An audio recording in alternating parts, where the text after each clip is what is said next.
Hey, what's up, everybody? So, last episode, we didn't do as much power setup and management on the Igloo base as I intended. So, before we do too much work on the interior for this episode, I really want to get all that situated. And as I said at the end of the previous episode, I came back here to Silva to collect some copper for all the lighting and the extenders that I want to make.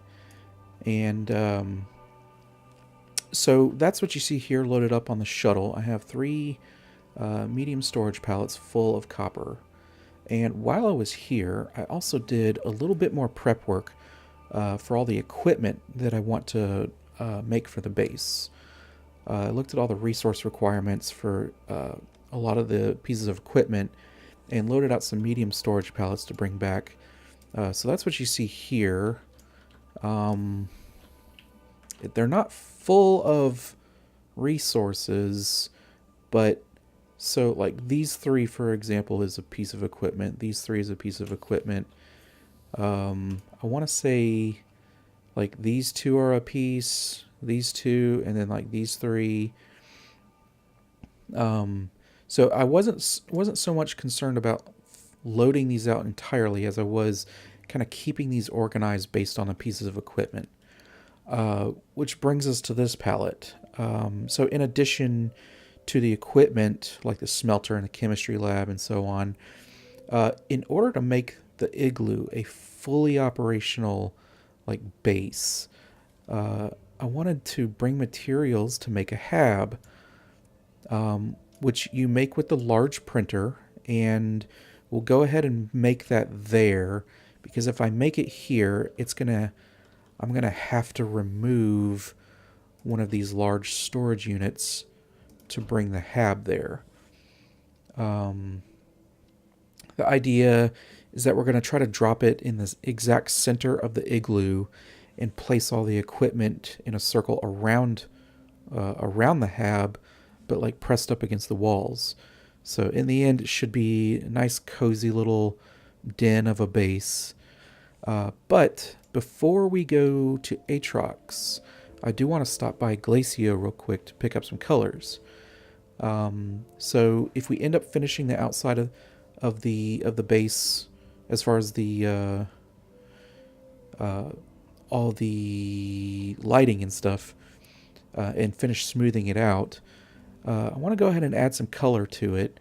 Might not get to that point today, but already having the colors with us will sort of it'll hopefully cut down on any excess trips that we've been making, like coming back to Silva for supply runs and stuff like that. So let's go ahead and go to Glacio, and we'll find some colors there.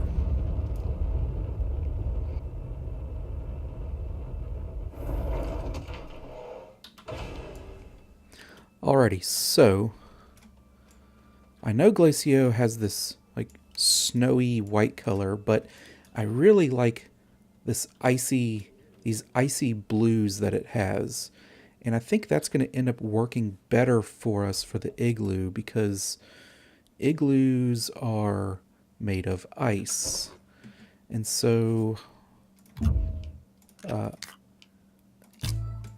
if we add some white, it might be to the very top later on, but I really want to focus on this icy blue color. And it looks like we have a couple shades of it. I think that we'll use this color for the outside and the darker color for the inside.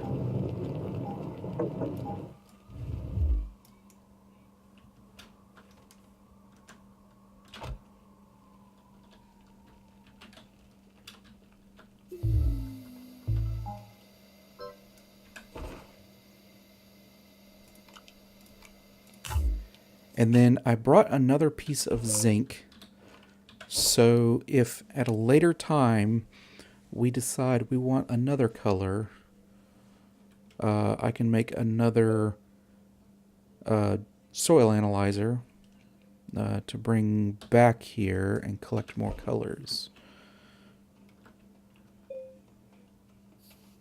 I want to say I've been in that area over there, but I want to say I've been here. Titanium, yeah, I've been here.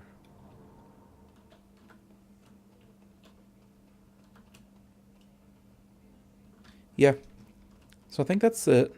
So we'll go back to Aatrox and get started.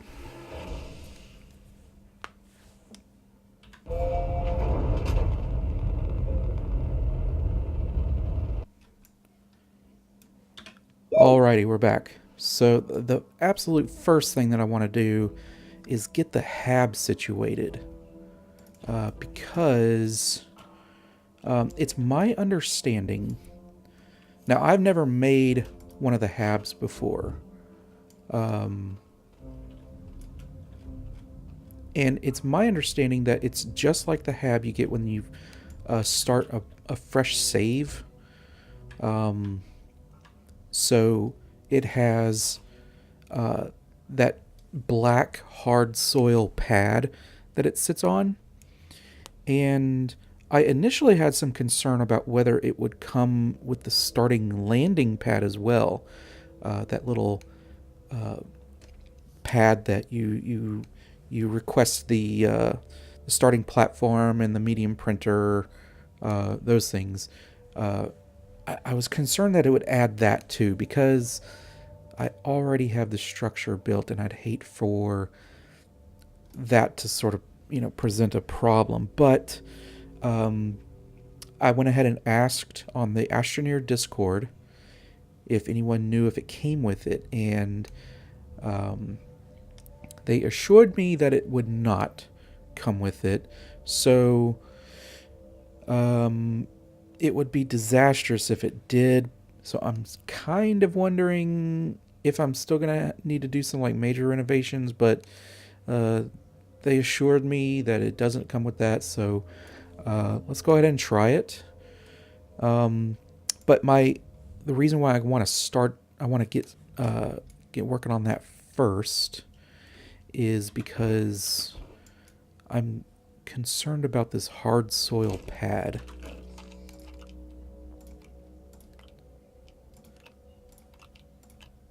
I don't know how the hard soil pad is going to act. If it's something that will rise up above the current level of the soil, in which case I would have to extend that floor out and kind of reposition all of these things. Or if it's something that sort of automatically levels itself with the existing ground, but we'll find out here.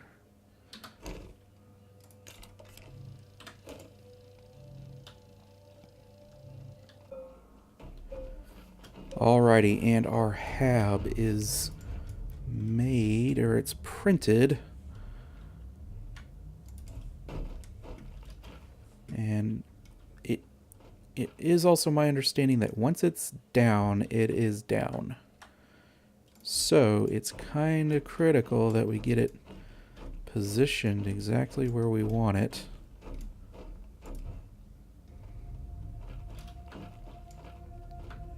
And that looks good to me.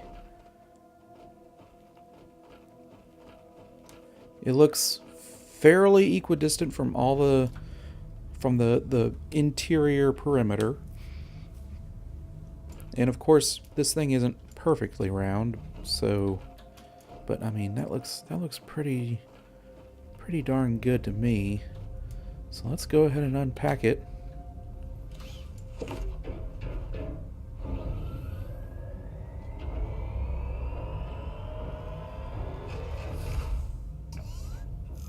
Okay, cool. So yeah, let's see. Let's investigate. Yeah, so it created this hard soil pad like it normally does. So this should not, this cannot be dug up without any drill mods, it's my understanding. You can kind of loosely affect it, but you're not digging it up like you can dig up this stuff. But I'm pretty sure you can paint this.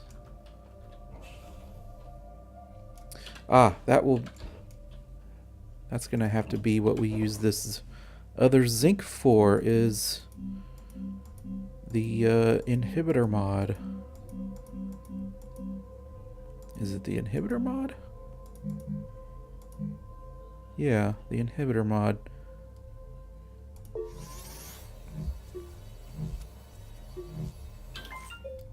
We'll go ahead and try that out. So it's this darker color. Yep, okay. So that will be the interior color. I may end up changing that at a later time. Or I might make the interior, like, wall surface that color and then make the ground a different color. That might be kind of cool.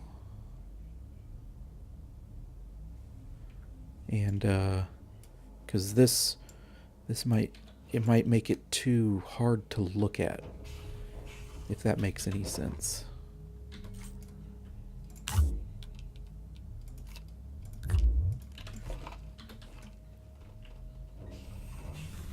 Okay, so with that situated,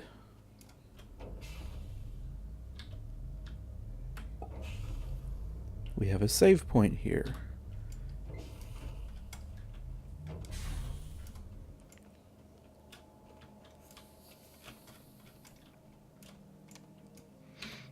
Now,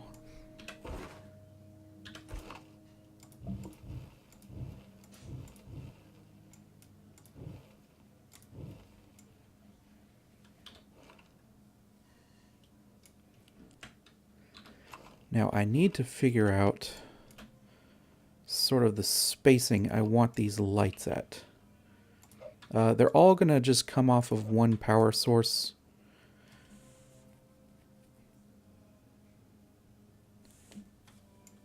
And I think what I'm going to end up doing...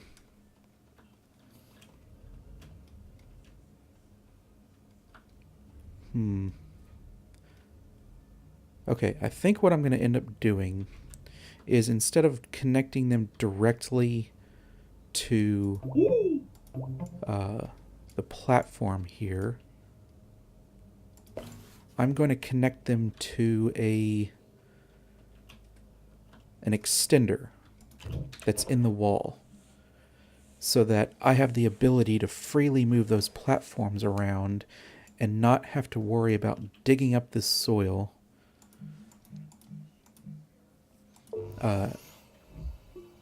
and rebuilding the wall every time I want to do that. So what that means is, let's disconnect that and that. And just so, in case we need to make anything, connect all that. Get you out of the way. And we're going to make a hole straight through.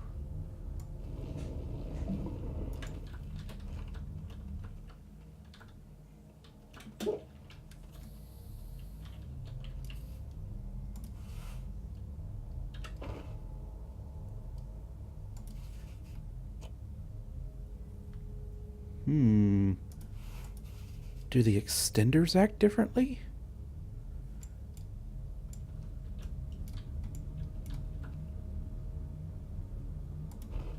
Do you have to actually place an extender now?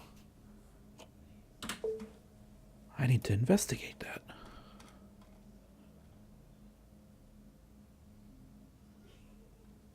Tether.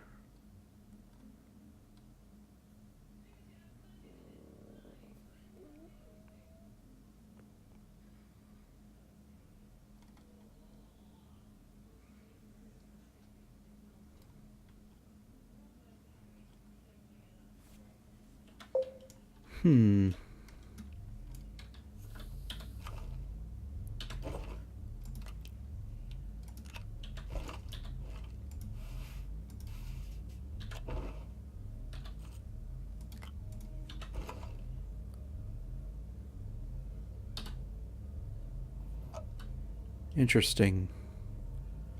Okay, so in early access, if you had these equipped on your backpack, all you needed to do was extend out a cable plug from any platform, and it would automatically place one, like a hologram version, at the end of the cable plug. And it would continue to do that until you ran out of them. But it looks like, let's see, it looks like they just have to be sitting either on a ground or on the ground, or yeah, they have to be sitting on the ground for some reason. That's weird. But more intentional, I guess. Which I guess is good. So, let's see.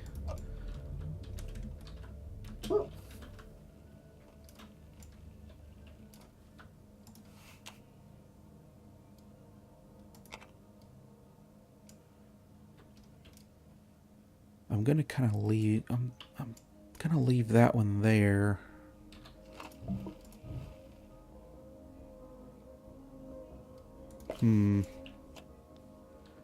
No, I think I'm actually gonna dig it up and replace it. Reseat it.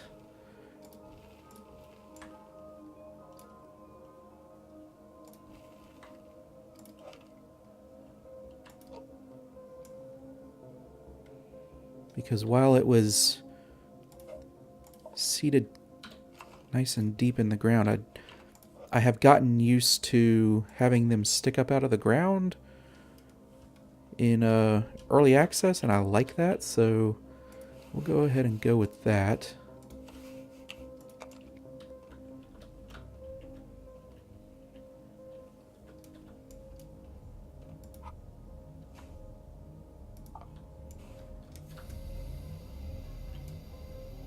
And I don't necessarily need this hidden, but I do want to kind of keep it out of the way, or as closely hugging the wall as possible.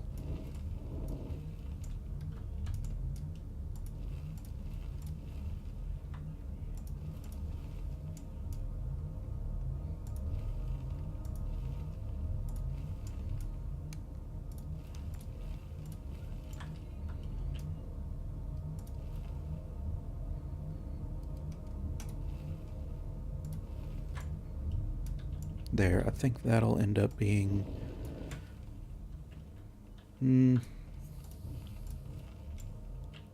I think that'll probably be good.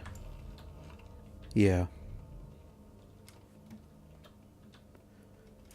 And then from there, I will just chain each light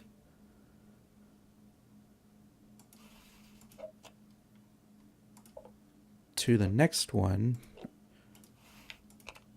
like that. And I guess that distance there will determine how many lights around the perimeter I need to use.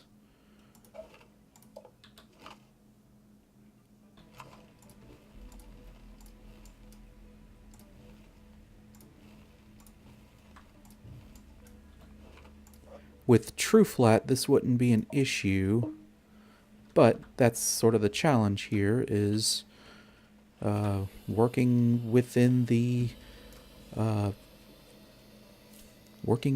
existing Terrain 2.0 infrastructure, where we don't have the luxury of true flat.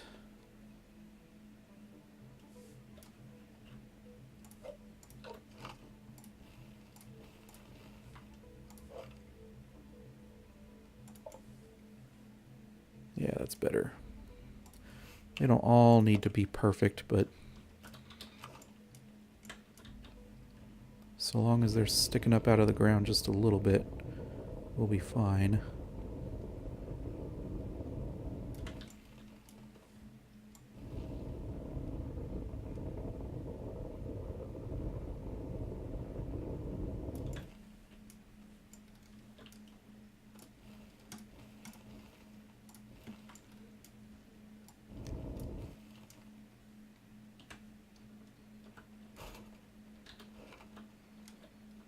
Whoa!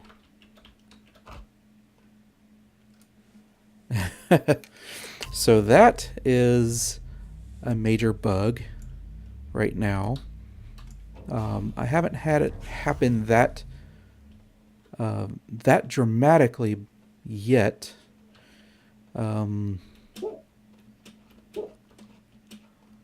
Usually it just kind of shoots me up, you know, a few feet in the air, but that was pretty dramatic.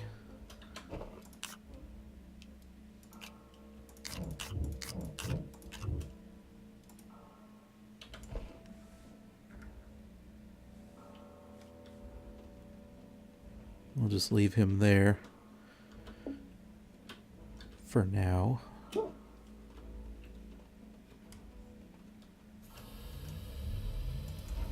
Bring this guy back down.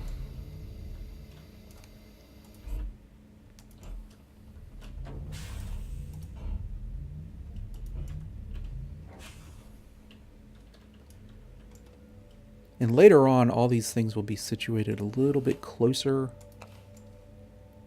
to the walls, but I know I'm still going to be doing some smoothing on the inside, so that'll work for now. But that way, that's our only power outlet for this stuff.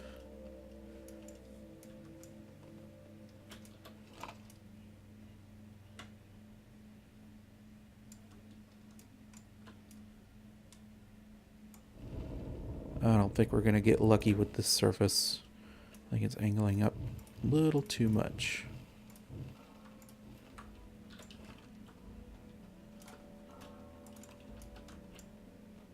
Anyways, we'll cut to a time lapse for the rest of this, and come back when we're done running the power.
Alrighty, that worked out just about perfectly. It's not quite in the corner as not quite as in the corner as this other one is, but it wrapped around pretty neatly, close enough to the corner that I'm fine with it. And they're not all sticking up perfectly straight. Some of them are, you know, angled a bit, but that's fine. That's part of the charm of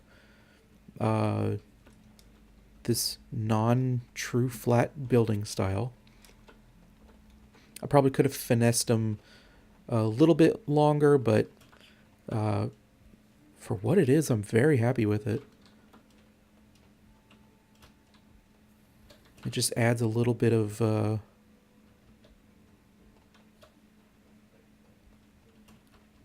don't know, a little bit of light to the exterior. Now we do have to go around and sort of touch up around here, and it occurred to me that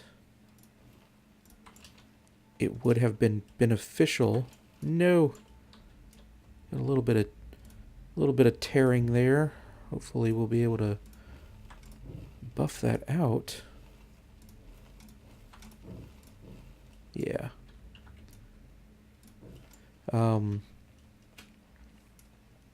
It occurred to me that it would have been more beneficial at this stage to use that last piece of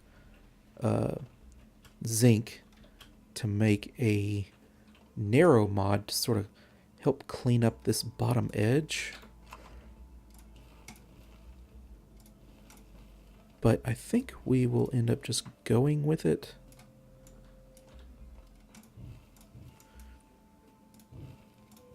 And continue to sort of refine the surface a little bit. We did a pretty good job last time. I mean, it is surprisingly close to where I imagined it would be. And what I'm talking about is the smoothing this surface out to be nice and spherical. You know, reducing the poly count on it, or reducing the number of polygons that are sort of spiking outward.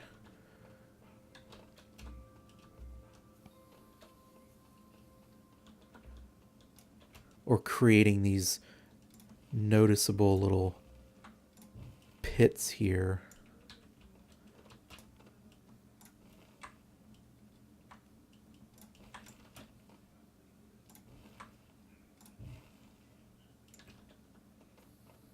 It's pretty good.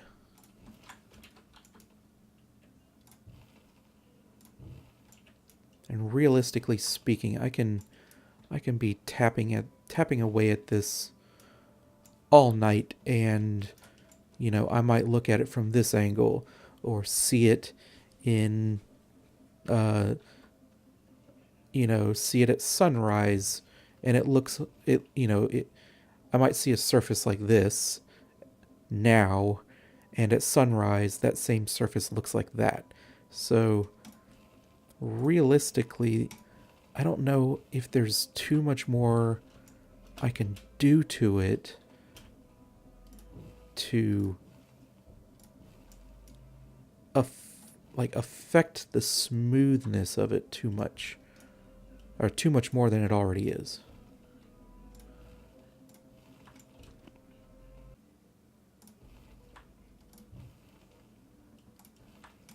Yeah. Yeah, I think I'm going to go ahead and call it quits on the surface. And let's go ahead and paint it. Just so the outside will be done. We're going with the lighter color.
Okay, so there is the outside of our igloo.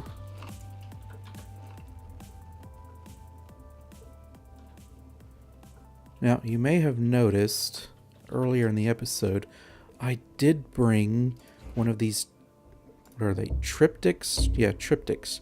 I did bring one of those. And they sit, they sit on a single spot, even though when they're not attached to a tier 1 slot, they expand to a tier 2 sized item. So I was thinking about making a small platform and embedding it right here as just like a little ornamentation.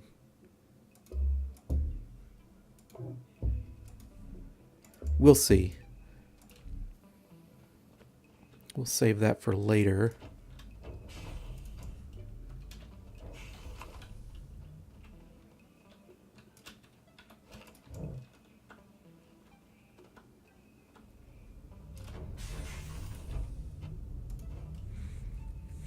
In the meantime, the next task, I think, is to continue smoothing out the interior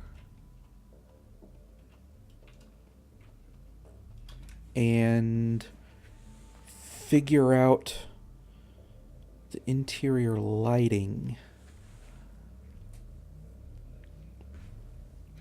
Now, with the interior lighting,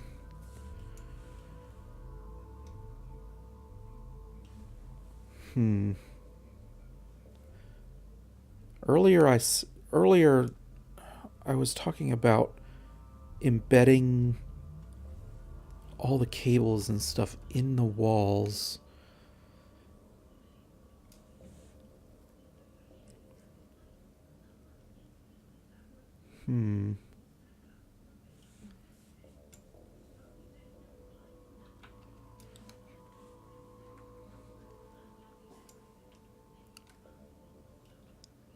I might save that for the next episode. We ended up doing a pretty substantial amount of work here with the lights and colorizing the outside and getting the hab set up. Yeah, I think what I may end up doing is saving that for next time, and what I might do between now and then is run a couple of test lines, because if you notice here, the color from the outside bled through. There is a spray diameter to the color, and there's a certain depth that it will the color will bleed through. And so this tells me that that little spot on the wall might be thinner than the surrounding areas. So, which tells me that, obviously because of the organic nature of the wall sculpt, there's going to be thinner spots and thicker spots. And I'll need to figure out how to combat that so that I don't have like the legs of the extenders popping out on the outside, that kind of thing. So I'll do some tests, and next time we will address the interior. But I hope you enjoyed, and we'll see you guys later.